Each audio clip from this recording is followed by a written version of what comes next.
vendría a ser fisiología endocrina.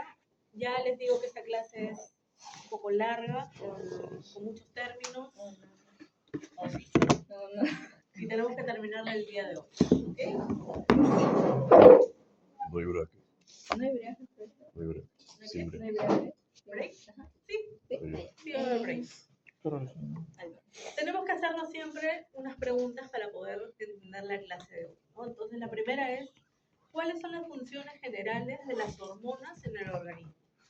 ¿Qué papel cumplen las hormonas? Llegar a ciertos lugares para cumplir una acción, para que algo cumpla una acción.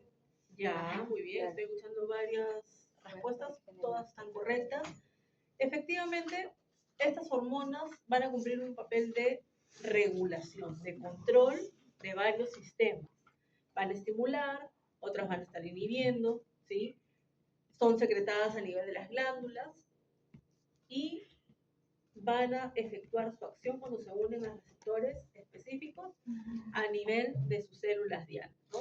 Entonces vamos a la siguiente pregunta que dice, ¿cómo se transportan las hormonas en el cuerpo? Vía sanguínea. Por vía sanguínea, correcto, muy bien. ¿Qué glándulas endocrinas conocen en los mamíferos? Suprarrenal. El páncreas, su parte Suprarrenal. endocrina, por el hipotálamo. Páncreas, Adrenal. hipotálamo, La tiroides. las gónadas, la tiroides. tiroides, La hipófisis, La la parte de paratiroides. la adeno. hipófisis también, correcto, muy bien. Entonces esas son las glándulas que vamos a ir viendo en estas 2 semanas que nos toca hablar sobre el sistema endocrino. Y el resultado del aprendizaje es que al finalizar la sesión ustedes van a aprender las bases teóricas de la endocrinología, las hormonas, los tipos de hormonas y sus funciones, y van a reconocer la importancia de la regulación hormonal en el mantenimiento de la obesidad. Porque esa es la finalidad, ¿sí? Que el sistema endocrino permita que se pueda mantener la homeostasis. Este es el contenido. Y aquí, para iniciar, ya tenemos lo que vendría a ser un eje endocrinológico.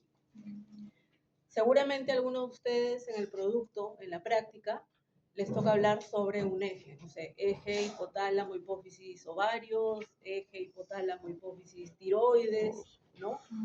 Esto significa que vamos a tener, adelante chicos, vamos a tener un eje conformado por el hipotálamo, que es donde se van a producir, van a producir ciertas hormonas que van a llegar hacia la hipófisis anterior, donde va a liberar otro grupo de hormonas que se liberan en la sangre y van a llegar a las glándulas periféricas para poder ejercer su efecto y a su vez puedan liberar otras hormonas. Como por ejemplo, aquí el primero que tenemos es el eje hipotálamo, hipófisis, tiroides.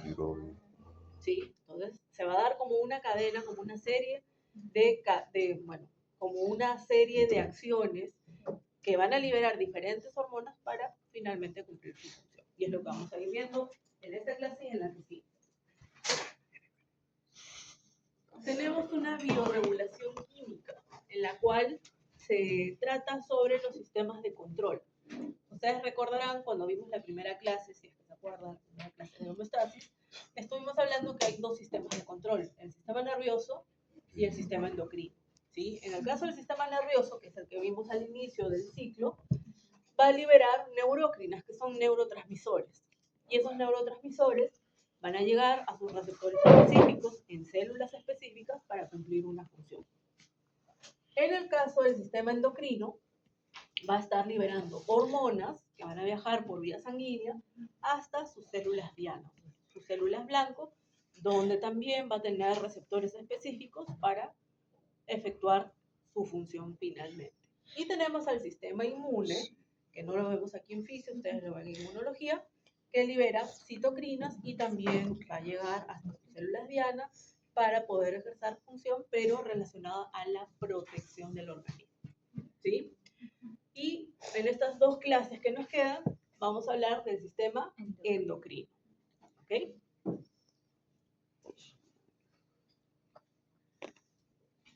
En el caso de las hormonas son sustancias químicas, también son denominadas ligando, ¿no?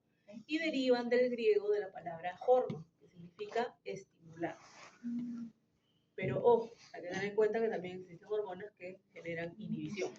¿Sí? Entonces, ojito con eso, que ese término, digamos que ya es un poco, sí, antiguo en realidad, ¿sí? Porque como les digo, puede excitar, pero también puede inhibir en algunos casos, ¿sí? Entonces, las hormonas son agentes químicos, son sintetizados y secretados por glándulas, ¿sí?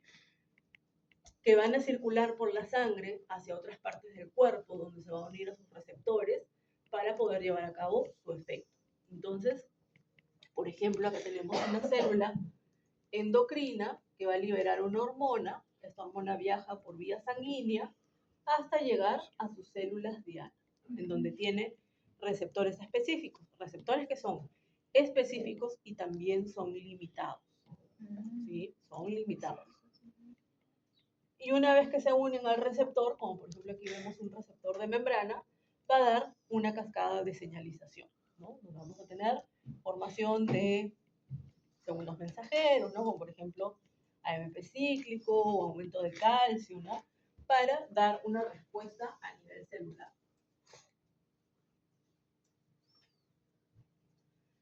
Ahora, esta comunicación entre células puede ser de tipo endocrina, que es la que vamos a ver el día de hoy, donde nuevamente tenemos una célula endocrina, libera la hormona por vía sanguínea, viaja hasta su célula diana donde tiene sus receptores. Pero también podemos tener una señalización de tipo paráclita, es la que se da entre células vecinas. Sí. Entonces vemos aquí una célula libera a una sustancia química y esta sustancia química se une a su receptor en las células vecinas. Como por ejemplo en el caso del óxido nítrico. ¿Sí? Acuérdense, el óxido nítrico se liberaba a nivel del endotelio, en los vasos sanguíneos. Una vez que se libera, se va a unir a sus receptores que se encuentran en las células musculares y lisas para generar vasoconstricción o Vasodilatación. vasodilatación. Muy bien. Tenemos también otra señalización, otra comunicación de tipo autócrina. Ella misma. Correcto. En ese caso, tenemos a la célula que va a liberar una sustancia química y esa sustancia química se une en sus receptores que se encuentran en la misma célula. Un ejemplo que ya hemos visto nosotros durante el ciclo. ¿Quién tenía autorreceptores? ¿Quién?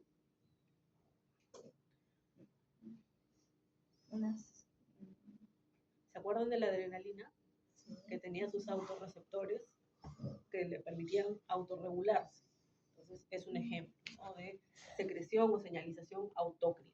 Y tenemos la que nosotros hemos visto mayoritariamente, donde tenemos un botón terminal que va a estar liberando sustancias químicas, neurotransmisores y se unen a sus receptores. ¿Ya? Y lo que podemos ver aquí es a estas hormonas que son denominados primeros mensajeros, ¿sí? Ligando, sustancia química, hormona o primer mensajero. Este primer mensajero se va a unir, se va a unir a su receptor específico y cuando se une va a generar una señalización a nivel intracelular. Y en los cuales vamos a ver que hay respuestas a nivel celular, pero también pueden haber cambios conformacionales en la célula. Lo vamos a ir viendo en estas 2 semanas. ¿Ok? Entonces, tener en cuenta ahí. Ahí cuando es parácrina, ¿por qué espacio está viajando? ¿Espacio intracelular o extracelular? Extra, ¿no? Porque son de Claro, la sería célula. extracelular. Sería a nivel del intersticio.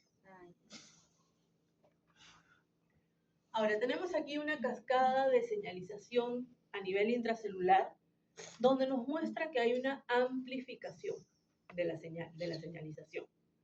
Por ejemplo, nosotros hemos visto,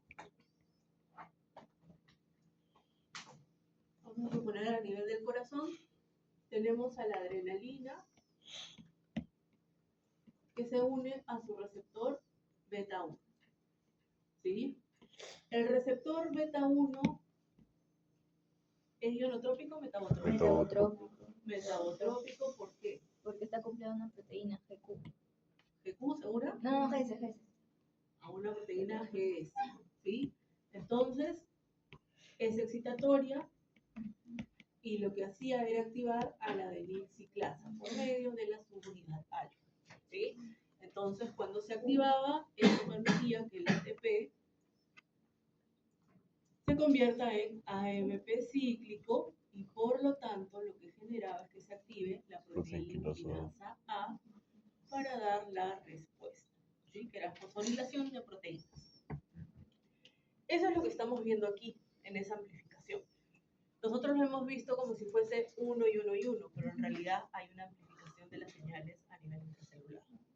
Sí, parece muy fácil así, 1 y 1 y se acabó, ya tenemos la respuesta. No, sino que en realidad hay una amplificación. Quiero que se fijen aquí. Tenemos, vamos a suponer, la adrenalina se une a su receptor beta 1, ¿sí? Es un receptor, pero hay una amplificación de 10. Entonces quiere decir que vamos a tener que en realidad son 10 adenilciclasas las que están siendo activadas. Eso conlleva a una amplificación de 100. Por lo tanto, vamos a tener 1000 formaciones de AMP cíclico, porque se está amplificando 100 veces la señal. Ahora, en este punto no hay amplificación. ¿Qué significa esto? Que nosotros sabemos que el AMP cíclico permite la activación de la proteína quinasa A. Por lo tanto, significa que si tenemos 1000 AMP cíclicos, vamos a tener la activación de 1000 proteínas quinasas A. ¿Sí? En este punto del medio no hay amplificación. Son 1000, son 1000. Son 50, son 50. ¿Sí? Ahora, por cada 1000 proteínas quinasas A que están siendo activadas, ahora va a haber nuevamente una amplificación de 100 veces. Por lo tanto, vamos a tener 100.000 fosforilaciones de proteínas, por ejemplo, o activación de 100.000 enzimas. Luego de esto va a seguir amplificándose otras 100 veces más. Por lo tanto, vamos a tener 10 millones de productos que han sido activados. ¿Sí? Todo a partir de un mensajero, que fue el hormona o la sustancia química. ¿Sí? Entonces hay una activación muy fuerte para poder llevar a cabo las funciones. ¿Sí? No es tan fácil como 1 y 1 lo hemos visto, sino que hay una amplificación. A partir de 1 se forman 10 millones de productos para poder tener esta respuesta a nivel celular. ¿Sí? ¿Queda claro? Muy bien. Ahora tenemos algunos mecanismos de regulación de la función hormonal que pueden estar relacionados con la secreción o con la célula diana. Si hablamos de la secreción, vamos a hablar de los feedback negativo, positivo, vamos a hablar de los ritmos circadianos, vamos a hablar de la regulación por otras hormonas. Y a nivel de la célula diana, donde se encuentran los receptores, vamos a tener desensibilización de receptores, efecto de otras hormonas y la permisividad. Vamos a hablar de todos estos mecanismos de regulación. Feedback positivo y negativo. Vamos a empezar con el feedback positivo, que ustedes ya lo conocen muy bien porque nos muestra el ejemplo de la oxitocina mediante el amamantamiento. Entonces, el amamantamiento, ¿no?, considera el estímulo, ¿no? El cachorro que está succionando el pezón de la madre, lo cual envía las señales por vías aferentes hacia el hipotálamo para que se sintetice oxitocina, se almacene en la hipófisis posterior, se libere por vía sanguínea y por vía sanguínea llega a sus células dianas, que vendría a ser la musculatura lisa a nivel de las glándulas mamarias y da la respuesta, que es la liberación de la leche. Entonces sigue succionando el cachorrito, sigue alimentándose, sigue habiendo estimulación para la liberación de oxitocina, sigue liberándose la leche, sigue aumentando, sigue el ciclo feedback positivo, hasta que ese cachorrito siente saciedad, se llenó, deja de haber succión, deja de haber estímulo, deja de liberarse oxitocina. ¿Sí? Entonces ahí tenemos esta liberación de esta hormona que va a depender del estímulo, ¿no? Y en este caso por feedback positivo. Ahora, en el caso del feedback negativo, nos muestra el ejemplo que hay una disminución del pH a nivel del duodeno, ¿sí? se encuentra ácido. Ese es un estímulo, por lo tanto, quiero que recuerden que eso va a comenzar a estimular a las células S del intestino, lo cual hace que se libere secretina. Y la secretina, por vía sanguínea, va a llegar hasta el páncreas, hasta sus células diana, que vendrían a ser las células ductulares. Por lo tanto, va a dar la respuesta, que es que se libere bicarbonato en gran cantidad. ¿Para qué? Para poder neutralizar el pH ácido. ¿Sí? Entonces, aquí sí hay un efecto correctivo, aquí sí hay corrección. Por eso hablamos de feedback negativo. ¿Sí? Creo que está claro porque esto ya ustedes lo conocen muy bien. Ahora tenemos la regulación de la secreción de las hormonas por ritmos circadianos. Estos ritmos circadianos se refieren a los hábitos de vida durante 24 horas, es decir, durante un día. ¿Qué significa? Que dependiendo de las horas del día, como podemos ver aquí, mayor horas luz, menor horas luz, es decir, la noche, vamos a ver que se van a ir secretando ciertas hormonas. A mayor horas luz, a las primeras horas del día, vamos a tener mayor liberación de cortisol, de adrenalina y serotonina, que son hormonas que justamente ayudan a poder aprovechar la energía. ¿Para qué? Para poder afrontar el día. ¿Sí?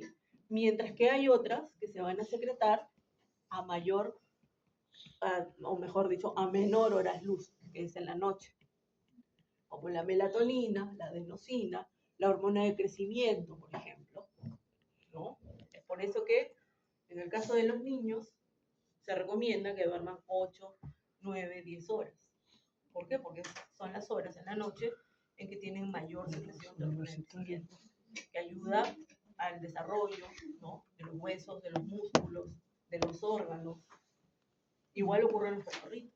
Para niños de Por eso los cachorros duermen muchísimo, ¿no? Entonces, estos ritmos circadianos permiten también mantener ciertos hábitos alimenticios. Por ejemplo, en el caso del cortisol, el pico de secreción, que es en la mañana, es aproximadamente 7 de la mañana, donde hay mayor disposición de la glucosa, ¿no? Entre 7 a 9 de la mañana es donde están sus picos. Es por eso que se recomienda que, en el caso de los niños, por ejemplo, en el colegio, empiece o sea un turno de mañana, porque es donde hay mayor disposición de energía. Y esto se va alterado ya en la etapa adulta. Por ejemplo, seguramente a algunos de ustedes les va a tocar, a los que se dediquen a clínica, tal vez les toque hacer guardias en la noche. Entonces, al hacer guardia en la noche, ustedes tienen que estar alertas en la noche, despiertos en la noche, y esto va a alterar su ritmo circadiano. ¿Por qué? Porque el cortisol, que es la hormona del estrés, se secreta a primeras horas luz del día. Y en la noche no, baja completamente. ¿Sí? Entonces, ¿qué ocurre? Que en estas personas va a comenzar a verse ciertos efectos por ese cambio en el ritmo circadiano, irritabilidad, un poco de estrés, ¿no? ¿Por qué? Porque están perdiendo esas horas de sueño que son necesarias para poder reparar al organismo. ¿Ok? O, por ejemplo, tenemos que se van a secretar algunas hormonas como la leptina y la grelina. ¿Sí? La grelina es la hormona del hambre y la leptina la hormona de la saciedad. Lo que ocurre es que a primeras horas de la mañana, cuando uno se despierta, sí o no que el estómago comienza como a rugir un poquito, ¿no? Es porque necesita alimento, el estómago está vacío.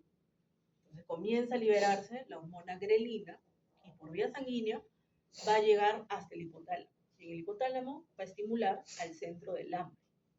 Entonces eso es lo que conlleva a que el animal comience, no sé, a cazar, o en el caso de las personas, a prepararse el desayuno, ¿sí? Y tenemos la otra hormona, que es la leptina. La leptina se comienza a secretar desde los adipocitos cuando el animal se encuentra saciado o la persona se encuentra saciada, ¿no? Y por vía sanguínea llega hacia el hipotálamo y va a estimular al centro de la saciedad. Lo que dice ya deja de consumir el alimento. ¿Okay? O también tiene que ver mucho con estos ritmos circadianos, con la reproducción. Ustedes van a llevar el siguiente ciclo repro, me parece, y ahí ustedes van a ver que hay hembras que para entrar en celo va a depender mucho de la estación del año, ¿no? Son ciclos estrales estacionales. Por ejemplo, en el caso de las yeguas, entran en celo durante los meses de primavera y de verano, es decir, a mayor horas luz, ¿sí? Por su ritmo circadiano. Mientras que en otras especies, como por ejemplo las ovejas o las cabras, entran en celo a menor horas luz, es decir, durante el otoño y el invierno. ¿Okay? Normalmente amanece más tarde y también oscurece más temprano, ¿no? Entonces, a menor hora luz. Igual ustedes, no sé si en manejo o en qué curso van a aprender de que, si por ejemplo necesitan que todo el año, por decirle, sus ovejas den crías o las cabras den crías, ustedes van a aprender que a lo mejor en los galpones donde los guarden tienen que colocar tablas en las ventanas como para que haya menor luz y puedan entrar en celo. Y también farmacológicamente se ayuda, ¿no? Por medio de progestágenos, ¿no? ¿Para qué? Para que todas las ovejitas puedan entrar en celo al mismo tiempo y ustedes puedan inseminar o bien puedan generar que, claro, una monta natural también. ¿Sí? Entonces, bueno, eso lo van a aprender, seguramente en repro se los van a enseñar. Pero quiero que entiendan de que hay hembras que para poder entrar en celo y obtener un producto va a depender mucho también de su ritmo circadiano, ¿no? Teniendo ciclos estrales estacionales.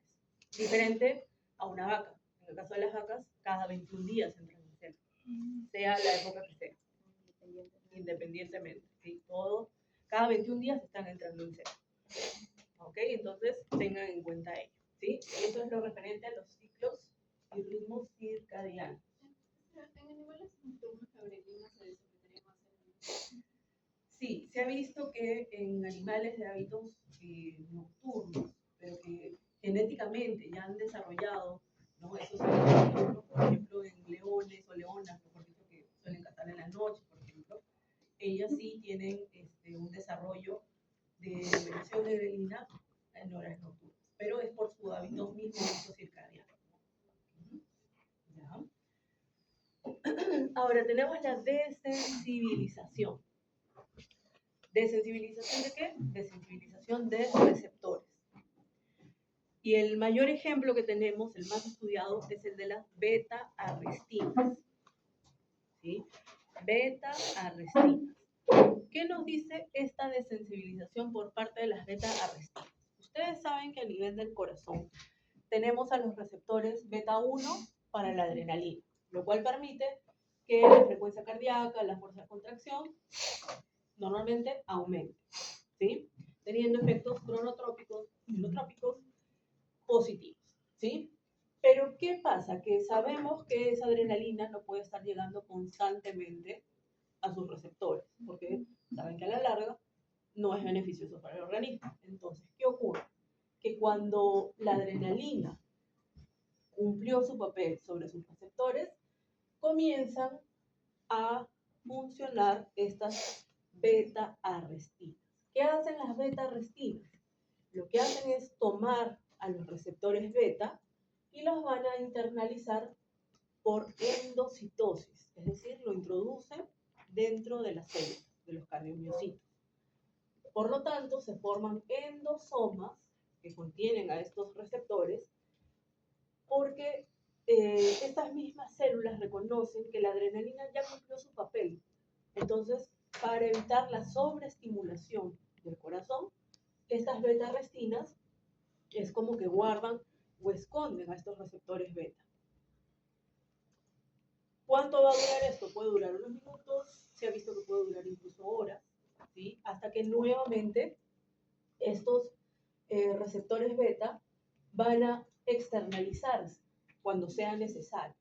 Y eso ocurre porque vamos a tener lisosomas que van a comenzar a degradar a estos endosomas y por lo tanto estos receptores, ahora ya libres de las arrestinas, comienzan a externalizarse. ¿Para qué? Para que nuevamente la adrenalina pueda estimular y puedan funcionar otra vez. Entonces, este mecanismo de las beta-arrestinas es básicamente protección contra la sobreestimulación, ¿sí? Que le pueda generar la adrenalina. Pero, ojo, que si esto se mantiene a largo plazo, ahí sí puede ser perjudicial. Pero eso ya en caso de patología. ¿Por qué? Porque si no tenemos receptores para la adrenalina, porque están guardados en esos endosomas por las beta-rastinas, no vamos a tener una buena contracción. Por lo tanto, no vamos a tener un buen volumen sistólico. Y si no tenemos un buen volumen sistólico, el gasto cardíaco cae. Entonces ahí a la larga sí es perjudicial. Pero eso ya en caso de patología. Fisiológicamente funciona y funciona muy bien. ¿Sí? Está estipulado para que no haya sobreestimulación y en el momento que se necesita lo suelta por parte de estos lisosomas, ¿no? Que degradan y los receptores van otra vez hacia las membranas para que la adrenalina pueda actuar nuevamente sobre él. Ahora tenemos la permisividad. Esta permisividad se refiere, como su nombre lo indica, ¿no? Permisividad viene de permiso. Y es que algunas hormonas se ha visto que actúan mejor en presencia de otras hormonas. ¿Sí? Como un ejemplo muy característico es el de las hormonas tiroideas, que le dan esa permisividad a la adrenalina. Sabemos que la adrenalina funciona muy bien sobre las células beta, sobre el corazón o sobre los adipocitos, pero ante la presencia de estas hormonas tiroideas, su efecto es mucho más efectivo.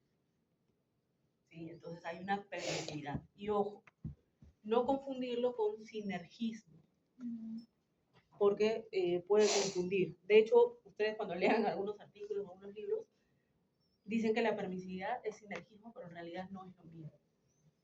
¿Por qué? Porque como les digo, en el caso de la permisividad, una hormona funciona mejor cuando está la presencia de la otra, ¿no? Como la adrenalina con las hormonas tiroideas. Pero en el sinergismo significa que ambas tienen la misma función y se potencian, como ocurre, por ejemplo, con el cortisol, con el glucagón, por ejemplo, que ambas hacen que haya hiperglucemia, que aumente la glucosa en la sangre. Sí, entonces es como que se potencia. ¿Sí? No es que una necesita el permiso de otra, no, sino que simplemente se potencia. ¿Ya? Entonces, ojo con ello. Tenemos aquí los principales receptores de membrana.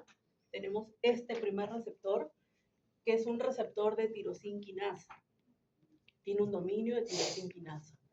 Esto significa que tiene la capacidad de poder autofosforilarse, ¿sí? De autoactivarse.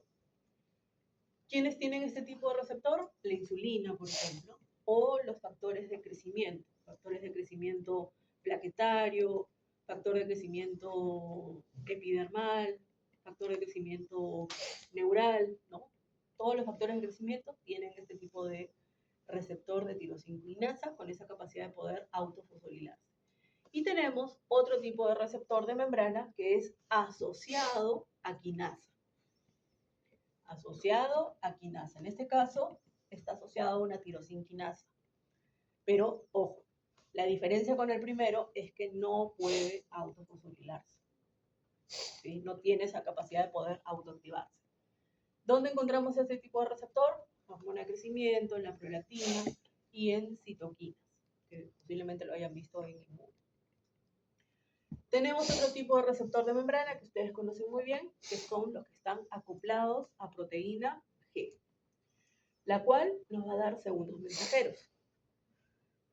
AMP cíclico, inositol-trifosfato, diacilglicerol, iones como el calcio, por ejemplo, para tener una respuesta. Y luego tenemos los más sencillos, que son canales que dependen del ligando de la sustancia química. Es decir, tenemos un receptor que es una proteína canal, se une el ligando, ¿no? La sustancia química, y hace que se abra el receptor, el canal, para que haya ingreso o salida de algún ion. Ejemplo, hemos visto en lo que eran los neurotransmisores, por ejemplo, la acetilcolina. ¿Sí? La acetilcolina se une a su receptor ionotrópico, que sería ¿cuál? Nicotínico. ¿Sí? Entonces permite el ingreso del sodio.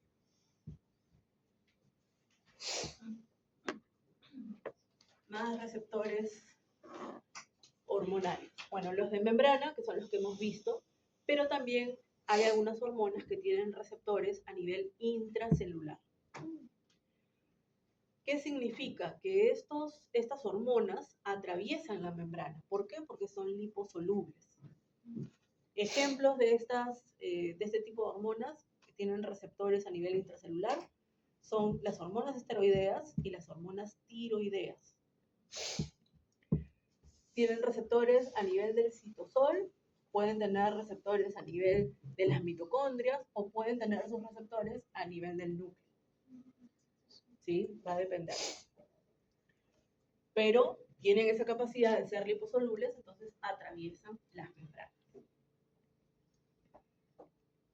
Tenemos en los receptores acoplados a proteínas G, que ya ustedes conocen, creo que muy bien, al menos ya a esta altura del campeonato, creo que ya todos dominan esto, quiero creerlo, ¿no? Tenemos bueno, en este caso nos muestra los de la adrenalina, ¿no? Alfa 1, alfa 2 y los beta. Cada uno acoplado a su proteína G, ¿no? Los alfa 1 a la GQ con su señalización, los alfa 2 acoplados a proteína GI con su señalización, y los beta acoplados a proteína GS con su señalización. Ya no lo repito porque, como les digo, ya eso se supone que ustedes lo saben muy bien. Vean la estructura del receptor de membrana, que en este caso nos muestra que es un receptor de tirosinquinasa, ¿no? Y nos muestra a un factor de crecimiento epidermal. Esta es la sustancia química. Y lo que vamos a ver es que se une a un dominio extracelular, que es justamente el lugar donde tiene el sitio de unión para esta sustancia química. Tiene un dominio de transmembrana, que es el que está atravesando la bicapa lipídica, y tiene un dominio interno, el cual es el dominio de tirosinquinasa, con esa capacidad de poder autofosforilarse para llevar a cabo su efecto, ¿no? En este caso, que haya un crecimiento a nivel de las células de lo que vendría a ser la piel, ¿ya? Tenemos un receptor de insulina, que en este caso, este receptor tiene 4 subunidades, 2 alfa y 2 beta.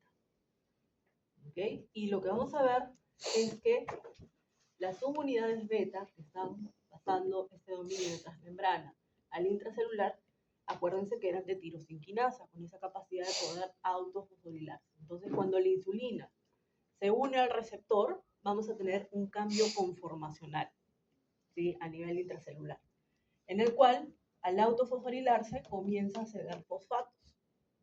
Y lo cede ¿a quién? A unas proteínas complejas que normalmente están muy cerca a lo que sería el dominio de tirosinquinasa, justamente para poder cederle ese fosfato, ¿sí? Entonces, esto va a permitir que se puedan activar otras proteínas, como por ejemplo la AKT. La AKT es la proteína quinasa B, ¿sí? Es la proteína quinasa B. Siempre digo, ¿no? ¿Qué les costaba poner la abreviatura como la de la A y la C, ¿no? Sin complicar, ¿no? Pero en este caso, la proteína quinasa B es la AKT. ¿Y qué hace la AKT? Lo que hace es que se trasloque las GLUT4. ¿Para qué? Para que la insulina, para que la glucosa se almacene. ¿Sí? Todo esto que estamos viendo aquí hace que las GLUT4 se externalicen. Entonces la glucosa puede ingresar y se almacena en la musculatura esquelética y en los ericocitos. Entonces los niveles de glucosa bajan en la sangre. ¿Por qué? Porque se están almacenando. ¿Sí?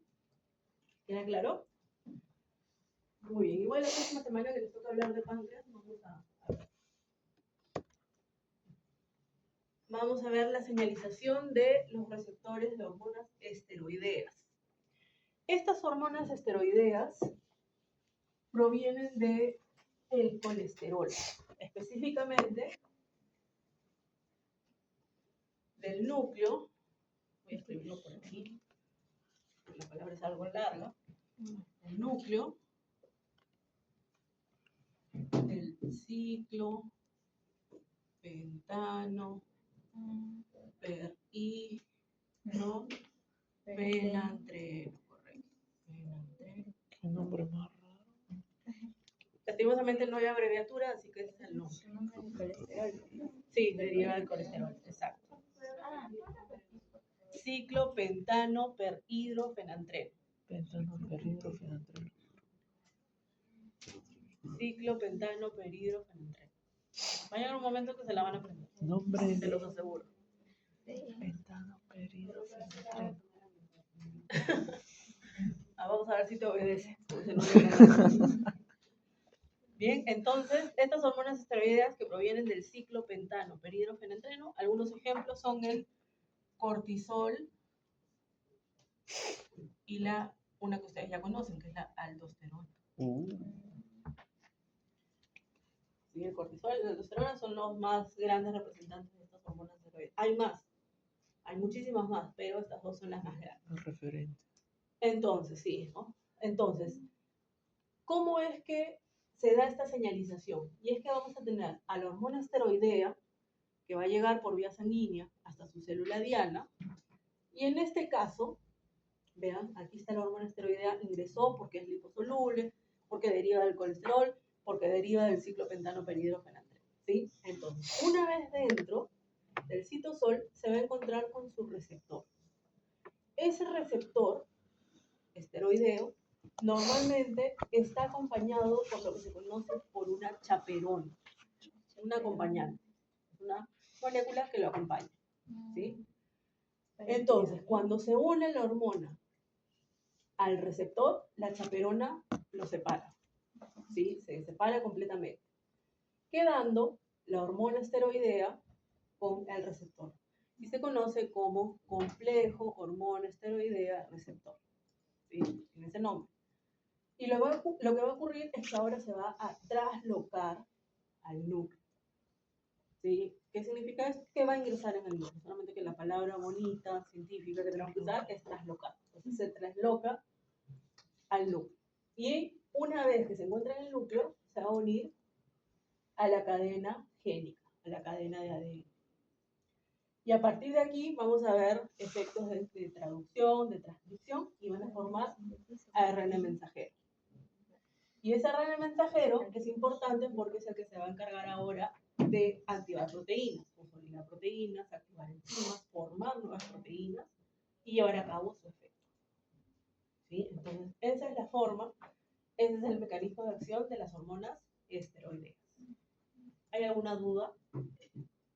O sea, el ARN mensajero no directamente va a sintetizar las proteínas, sino que también puede fosforilar. Sí. Actúa como un mensajero. Claro. Literal. Sí. Ya. Para activar, para fosforilar o bien para crear. Ajá, claro, para sintetizar. ¿Bien? ¿Seguimos?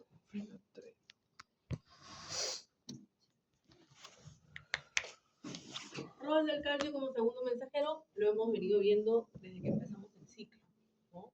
Nosotros hemos visto cómo el calcio dentro de las células constituye un activador, constituye que se pueda generar la contracción de los músculos, que hemos también hablado durante el ciclo. Entonces es un segundo mensajero muy importante para la función celular. Y aquí nos muestra que el calcio, a partir de varios mecanismos, se puede obtener. Y uno es, por ejemplo, cuando tenemos receptores acoplados a proteínas G. En este caso, GQ. Donde se activa la fosfolipasa C, degrada el fosfoinositol bifosfato, nos da inositol trifosfato, se une a sus receptores en el retículo y permite que el calcio salga.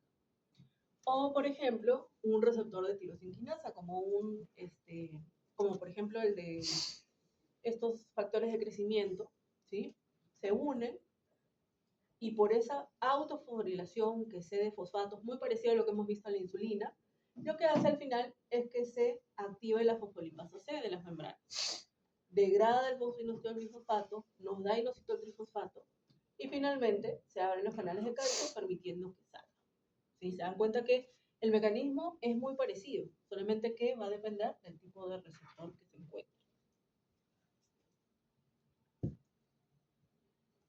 Tenemos receptores acoplados a canales iónicos, son los receptores más simples, como siempre les digo, donde vamos a tener a una sustancia química, se une el receptor a su sitio de unión y se abre el canal, permitiendo la entrada o la salida, ¿sí?, de estos iones, ¿no? Puede ser sodio, puede ser potasio, ¿no?, que salga el potasio, o puede ser que ingrese cloro, como en el caso de GABA también, ¿no? Entonces da una respuesta excitatoria o inhibitoria. ¿Alguna pregunta hasta aquí? ¿Quieren un receso o continúo?